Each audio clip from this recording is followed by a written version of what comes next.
எல்லாருக்கும் வணக்கங்க. இன்றைக்கி வந்து முட்டை கிரேவி எப்படி வைக்கிறதுன்னு பார்க்க போகிறேங்க. இது வந்து சப்பாத்திக்கு, சாப்பாட்டுக்கு, பூரிக்கு எல்லாத்துக்குமே நல்லா இருக்குங்க. வாங்க எப்படி செய்கிறதுன்னு பார்க்கலாங்க. ஒரு வடக்கல்லிங்க, கொஞ்சமாக எண்ணெய் ஊற்றிக்கலாங்க. நாங்கள் வந்து இப்போ கடுகெண்ணெய் சேர்த்திருக்கிறோங்க. இருந்தால் அது பயன்படுத்தலாம், இல்லைன்னா நார்மலாக குக்கிங் ஆயிலே யூஸ் பண்ணிக்கலாங்க.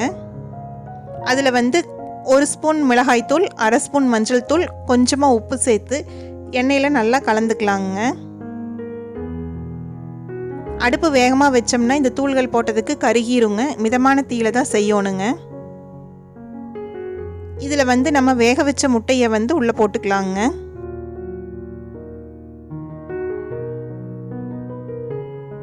முட்டை வந்து இந்த மசாலாவோட நல்லா கலந்து வர அளவுக்கு ஒரு 5 நிமிஷம் நம்ம வந்து இது எண்ணெயில் வந்து வறுத்துக்கலாங்க.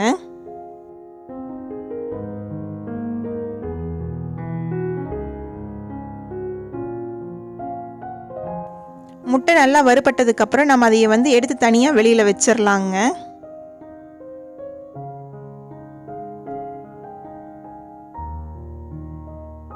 அதே எண்ணெயில் நம்ம வந்து 3 பெரிய வெங்காயத்தை கட் பண்ணி வச்சுருக்கிறது உள்ளே சேர்த்திக்கலாங்க. வெங்காயம் வந்து நல்லா பொன்னிறம் ஆகிற வரைக்கும் நம்ம வணக்கிக்கலாங்க.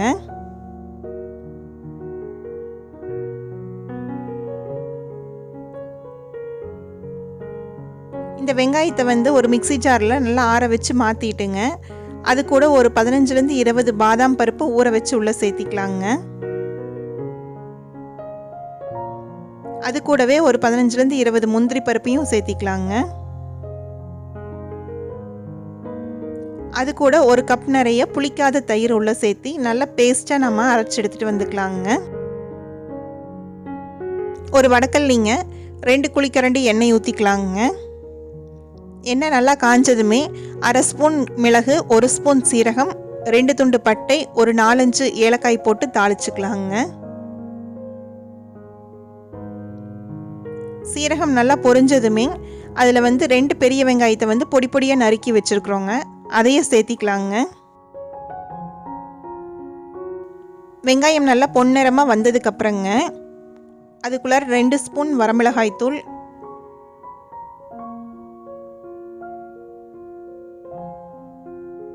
1/2 ஸ்பூன் மஞ்சள் தூள், இந்த கிரேவிக்கு தேவையான அளவு கல்லுப்பு வந்து இப்போ சேர்த்திடலாங்க.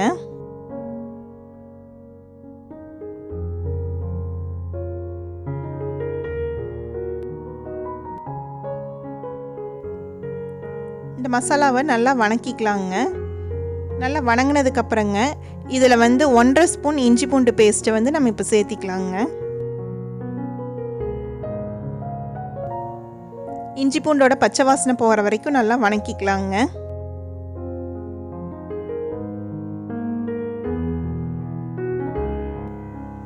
மசாலா நல்லா இந்தளவுக்கு சுருண்டு வணங்கி வரட்டுங்க.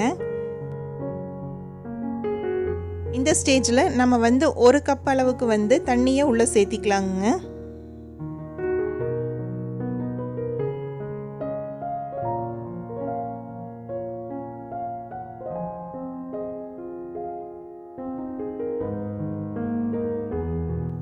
மசாலா நல்லா வணங்கிருச்சுங்க. எண்ணெயும் பிரிஞ்சு வந்துடுச்சு.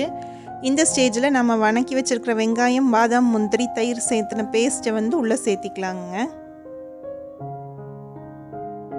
இது வந்து நல்லா கெட்டியாக இருக்குங்க. அதனால் மிக்ஸி ஜாரில் இருக்கிற தண்ணியும் கூட வந்து கிரேவிக்கு எவ்வளோ தேவையோ அந்தளவுக்கு தண்ணியை வந்து இந்த ஸ்டேஜில் நம்ம சேர்த்திக்கலாங்க. இதெல்லாம் நல்லா கலந்து விட்டுங்க. மூடி போட்டு ஒரு 5 நிமிஷம் நம்ம கொதிக்க வச்சிடலாங்க.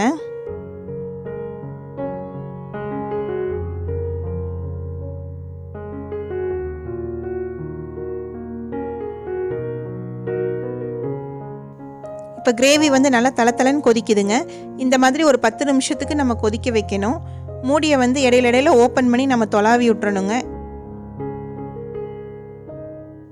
ஒரு 10 நிமிஷம் கழித்து பார்த்தீங்கன்னா இந்த மாதிரி எண்ணெய் பிரிஞ்சு வந்துருங்க. கிரேவியும் நல்லா திக்காக ஆரம்பிச்சிருக்கும்.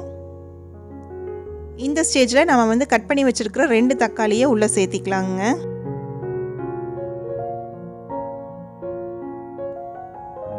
தக்காளி வந்து இப்போ கிரேவியோட நல்லா கலந்து விட்டுறலாங்க. இதெல்லாம் நல்லா கலந்ததுக்கப்புறம் இதையை வந்து மூடி போட்டு ஒரு 5 நிமிஷம் கொதிக்க வச்சிடலாங்க. அப்போ தான் தக்காளி நல்லா வெந்து வருங்க. இப்போ மூடி ஓப்பன் பண்ணி பார்க்கலாங்க. தக்காளி நல்லா வெந்துருச்சுங்க. இந்த ஸ்டேஜில் நம்ம வந்து கொத்தமல்லி தூள் 3 ஸ்பூன் சேர்த்திக்கலாங்க.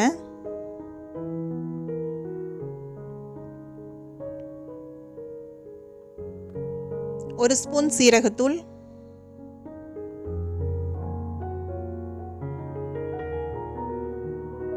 1.5 ஸ்பூன் கரம் மசாலா தூள்,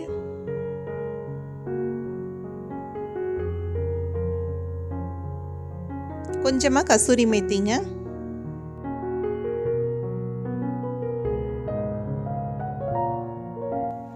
இது எல்லாத்தையும் சேர்த்து நல்லா கலந்து விட்டுக்கலாங்க.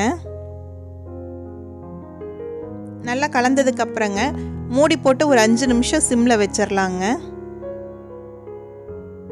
இப்போ மூடி ஓப்பன் பண்ணி பார்க்கலாங்க. கிரேவிலேருந்து நல்லா எண்ணெய் பிரிஞ்சு வந்து கிரேவி நல்லா திக்காக இருக்குங்க. இந்த ஸ்டேஜில் நம்ம வறுத்து வச்சுருக்கிற முட்டையை உள்ளே சேர்த்திடலாங்க. அது கூடவே கொஞ்சமாக கொத்தமல்லி தழைங்க.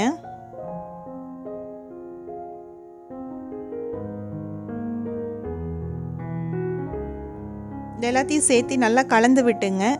திருப்பியும் மூடி போட்டு ஒரு 5 நிமிஷம் வைக்கலாங்க. 5 நிமிஷம் கழித்து பார்த்தீங்கன்னா மேலே எண்ணெய் பிரிஞ்சு வந்து கிரேவியும் நல்லா திக்காக இருக்குங்க. அவ்வளோதாங்க, நம்மளோட முட்டை கிரேவி ரெடி ஆயிடுச்சுங்க. இது வந்து சாப்பாட்டுக்கு, சப்பாத்திக்கு, பூரிக்கு எல்லாத்துக்குமே நல்லா இருக்குங்க. நீங்களும் வீட்டில் ட்ரை பண்ணி பார்த்துட்டு எப்படி இருந்துச்சுன்னு சொல்லி கமெண்ட்டில் எழுதுங்க. வீடியோ பிடிச்சிருந்ததுன்னா லைக் பண்ணுங்கள், சப்ஸ்கிரைப் பண்ணுங்கள், கூடவே இருக்கிற பெல் ஐக்கானை கிளிக் பண்ணிடுங்க.